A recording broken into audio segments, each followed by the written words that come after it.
On today, we're going to be jumping into into my week 5 recap. So we had some pretty good games this week. Some were just god awful. Others were actually pretty good.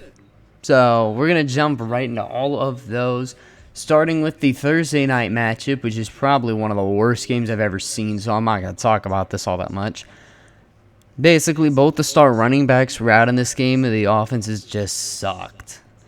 Really came down to just execution on a 4th and 1 for the Denver Broncos offense, and unfortunately, Russell Wilson didn't see KJ Hamler to his right, and he just threw it where Stephon Gilmore was just draped all over Cortland Sutton. Defenses played well, but the offenses just sucked. So I'm not going to talk about that game very much. So now we'll go to the Giants-Packers. This one I feel like talking about a little bit more because it was actually a good game. First half, the Packers looked really good. I mean, they jumped out to, 20-10, I think? Weren't they up like 17-3? They were up 17-3 at one point. Let me make sure I'm not tripping. Yeah, at one point they were up 17-3, and the Packers did not score a single point in that second half. Offensively, I mean, they got the safety, but that's because the Giants just ran out like 4 seconds and then just ran out of bounds in the end zone to let the Packers get 2 points. Where ultimately the Giants' defense made one final stop, making sure Aaron Rodgers couldn't continue his great spree of Hail Marys.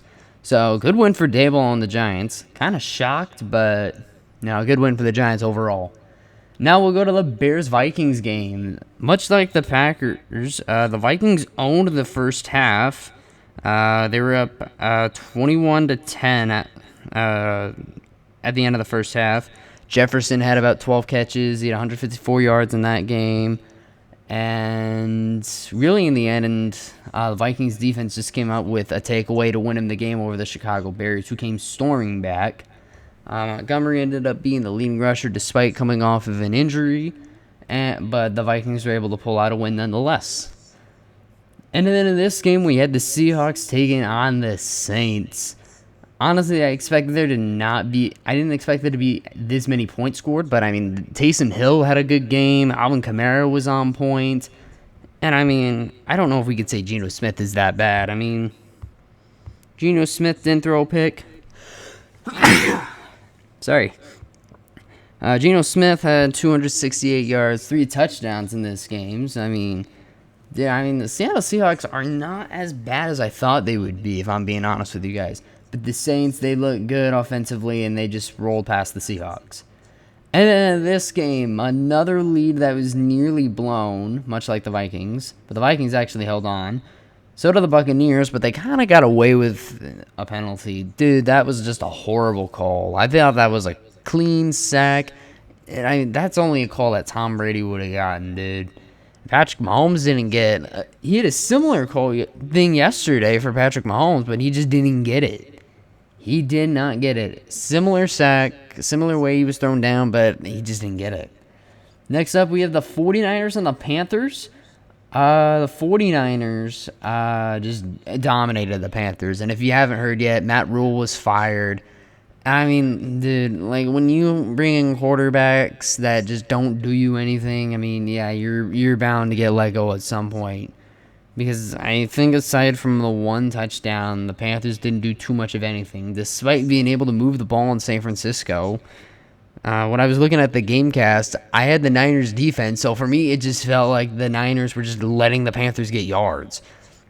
But the Niners overall played a clean, solid performance against Carolina, who continue to show they're one of, if not the league's worst team.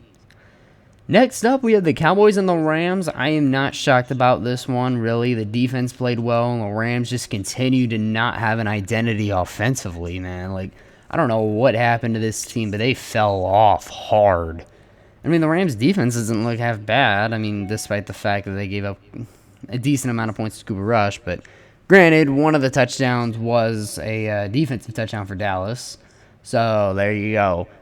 Dallas won that game, and they just own the Rams, and the Rams just continue to suck. Basically, is what I'm trying to say here. And then the trap game I was talking about when I was making my picks, we got the Eagles at Arizona. I think with the NFC games, I got all but this game right. Every other game, I selected the winner. The Eagles came down to the wire. I mean, Matt Amendola of the Cardinals missed. But, I mean, dude, I thought the Cardinals were going to win for a second, but the Eagles pulled through behind Jalen Hurts' 2 rushing touchdowns and their ability to actually make multiple field goals in a game. And now we'll go to these two matchups. I mean, I'm not super shocked that the Patriots won this game. It's just the fact that they shut down the Lions and the way that they won. Shut down the Lions, didn't give up any points, and I mean, Bailey Zappi, I guess, is not too bad. I mean, granted, he was playing against Detroit's defense, and they're not that great. But still, the New England Patriots did not look bad in this game. And I mean, Bailey Zappi didn't look bad. The defense played good. It was a good overall win for Bill Belichick and the Patriots. Next up, we have the Titans who went into Washington. And I saw the final play of the game where Carson Wentz threw an interception to a Titan. I mean, he really had nowhere to throw the ball. I mean, nobody was open by the time that ball left his hands. I think there was somebody at the top of his screen that was trying to get open, but he just wasn't. Carson Wentz just didn't see him. At least I thought there was somebody getting open, or I'm just tripping. But the Titans were able to pull out a win, narrow win. I felt like this game could honestly win either way, but I was right about this game. Super wrong about this game. And then on this side, what I said the Broncos, Dolphins, Bills, Jaguars, Chargers, Bengals, Chiefs. So I think I got, let me see, 1, 2, 3, 4 of these games wrong. Oh yeah, because I got this game wrong and then this game wrong. Okay, so I got a little over half of these games wrong. So we'll go to this one because I already talked about the Thursday nighter. The Dolphins lost their second string quarterback, Teddy Bridgewater, on top of already losing Tua to a concussion protocol. And the Jets just took advantage of that. I mean, defensively, they were able to slow down a third string quarterback, which doesn't sound impressive. But they did that. And then the Jets' offense was fine. I mean, to be fair, the Dolphins' defense just looked horrible. I don't know if you can blame this on the offense entirely. When the defense was giving up so many points to the Jets of all teams, are the Jets actually good, or are they just like, I don't think so. I still don't think so. I am not totally convinced that the Jets are a good team yet. All right, you just took down the Dolphins, who are a good team, but they had their third string quarterback. So, who knows how this game could have went. And then I'm not really shocked at all about how this game went. I really did expect us to ram the Steelers. And I mean, we did. But I'm more impressed with the fact that we're able to battle without our 2 safeties, Micah Hyde and Jordan Poyer. Trey White is still on IR. And then Tremaine Edmonds, arguably our best linebacker. I mean, you can make a great case for Matt Milano. But Tremaine Edmonds, not having him definitely hurt our defense too. And then losing Jordan Phillips in the game. I believe he was in and then he left. But the Bills still rattled with injuries. Did not matter. They won by 35. And I know the Steelers were, without TJ Watt. I mean, I will give you guys credit. Kenny Pickett did not look half bad despite having a pass that was picked by Kaiir Elam. Great for him. First career interception. Rookies were just scoring touchdowns. Kaiir got his first pick. James Cook got his first touchdown. And Khalil Shakir got his first touchdown. So, good stuff for our rookies. Sorry, Pittsburgh. But, I mean, I think Kenny Pickett's going to be fine.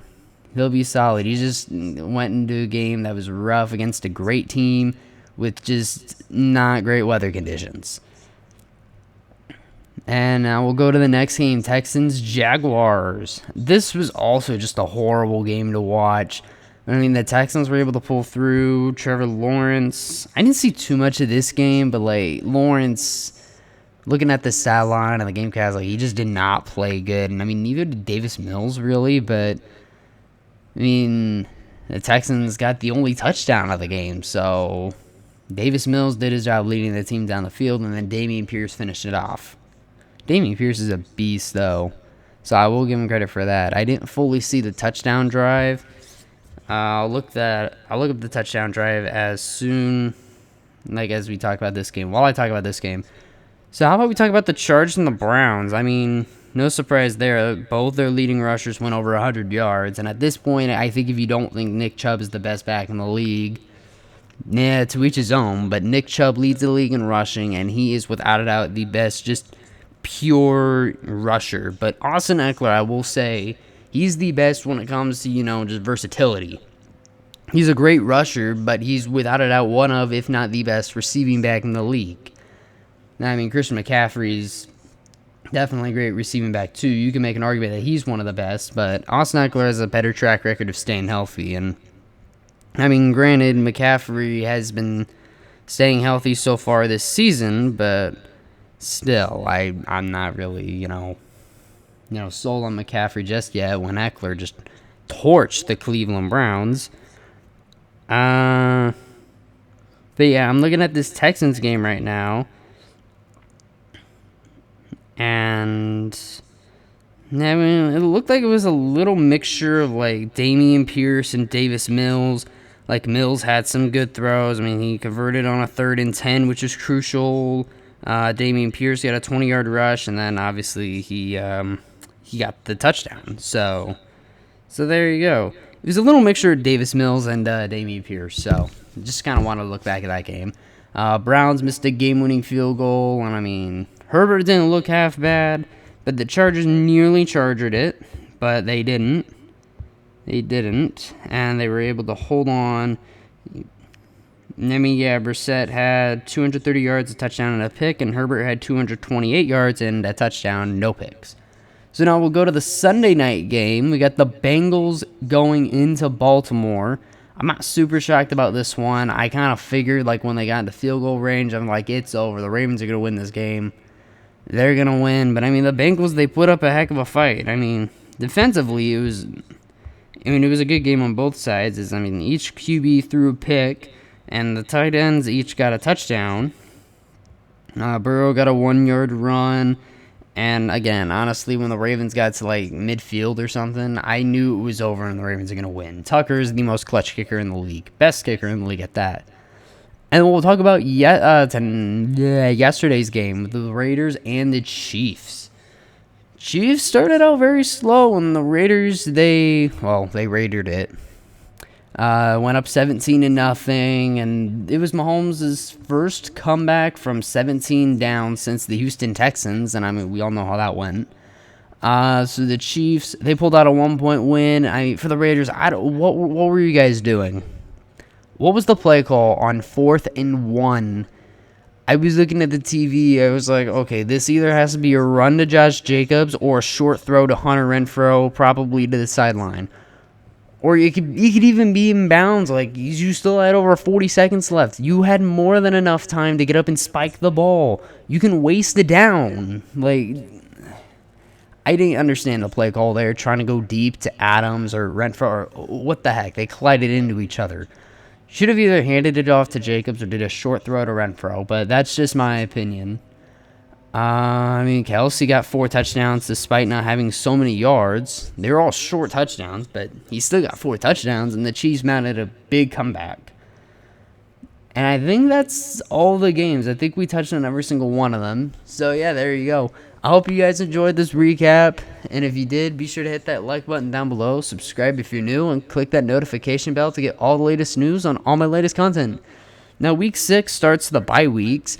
And I think Week 15, that's the next time we see all 32 teams playing.